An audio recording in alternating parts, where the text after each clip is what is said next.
Hi hello ಎಲ್ಲರೂ ನಮಸ್ತೆ. ಎಲ್ಲರೂ ಹೆಂಗಿದ್ದೀರಾ? ಈ ಥರ ಏನು ಡಕ್ಕನ್ ಇರುತ್ತಲ್ಲ, ಡಕ್ಕನ್ಗೆ ಏನು ಮಾಡಬೇಕು, ಈ ಡಕ್ಕನ್ ಬರಲಿಲ್ಲ ಅಂದರೆ ಏನು ಮಾಡಬೇಕು, ಇದು ಫುಲ್ಲು ಇದು ಸುತ್ತ ಏನು ಮಾಡಬೇಕು, ಎಣ್ಣೆ ಬಿಡಬೇಕು. ಇಲ್ಲಿ ಫುಲ್ ಇದು ಏನೇ ಇಲ್ಲ ಅಂದ್ರೆ ಡಬ್ಬಿ 20 ವರ್ಷದಿಂದ ಇದೆ. ಎಷ್ಟು ಜನ ತೆಗೆದ್ರೂ ಇದು ಬಂದಿಲ್ಲ. ಈಗ ಎಣ್ಣೆ ಬಿಟ್ಟು ತೆಗಿತೀನಿ.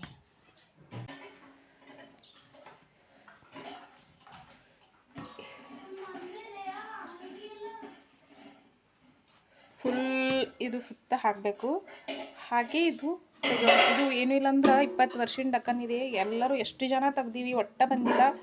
ಈಗ 2 ನಿಮಿಷನಲ್ಲಿ ಬರ್ತದೆ. ಇದೇ ಥರ ಕುರುಡಿಗೆ ಪಾತ್ರೆ ಏನು ಅಂದೇಳಿ ಅದು ಕೆಳಗಿಂದ ಏನೇ ಫಿಟ್ ಈ ಥರ ಬರಲಿಲ್ಲ ಅಂದ್ರೆ ಕೊಬ್ಬರಿ ಎಣ್ಣೆ ಬಿಡಿ ಆಯಿತು. ಬಟ್ಲಾಗಳು ಆಯಿತು, ಒಂದಕ್ಕೊಂದು ಹಿಂಗೆ ಸ್ವಲ್ಪ ಅವನು ಸ್ವಲ್ಪ ಎಣ್ಣೆ ಹಾಕಿದ್ರೆ ಅವನು ಬರ್ತಾವೆ. ಈಗ ನೋಡಿ ಇದು ಏನಿಲ್ಲ ಅಂದ್ರೆ 20 ವರ್ಷದ ಡಕ್ಕನ್ ಇದೆ, ಬಂದಿಲ್ಲ. ಈಗ ಬಂದಿದೆ ನೋಡಿ. ಇದೇ ಥರ ಟಿಪ್ಸ್ ಬೇಕಾದರೆ ನಾ ಯೂಟ್ಯೂಬ್ನಲ್ಲಿ ಲಕ್ಷ್ಮಿ ಎಮ್ ಟೈಲರ್ ಅಂತ ಚಾನಲ್ ಇದೆ, ನೋಡಿ ಸಬ್ಸ್ಕ್ರೈಬ್ ಮಾಡಿ, ಲೈಕ್ ಮಾಡಿ, ಇಷ್ಟ ಆದರೆ ಕಮೆಂಟ್ ಮಾಡಿ. Okay, thank you.